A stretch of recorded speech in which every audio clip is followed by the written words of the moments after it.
Grabe naman ang ginawa ni James kay Merit na kung saan talaga ikakagulat ninyo. So, bago natin ipagpatuloy ang ating pag-support today's video, kung bago ka pa lang sa aking channel, please subscribe po, like, and pakit na rin po natin guys ang notification bell upang ma-update po tayo tuwing ako po ay nag-upload sa mga viral and trending couple. Alam niyo ba guys na itong si James ay nag-post sa kanyang social media account na kung saan ay hindi siya makapaniwala sa mga ganap po sa buhay ni Merit at talagang proud na proud siyang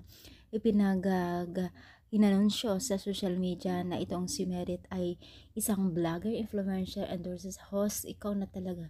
Grabe kung puriin niya itong si Merit. Talagang marami na kasing nakikita natin na itong si Merit ay talagang marami o napakalaki na po improvement sa kanyang buhay.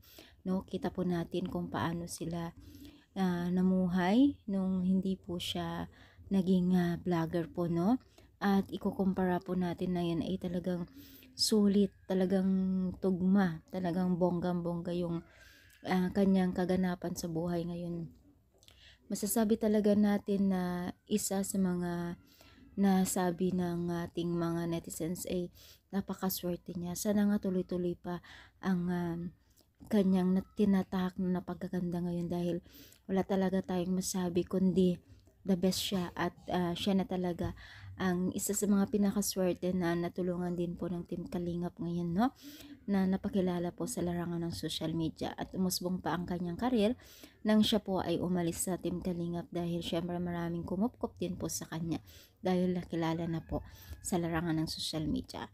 No, so masaya ba kayo para kay Merit at James? I-comment down, pa-like po ang ating video. Thank you, more power, and syempre, God bless all guys.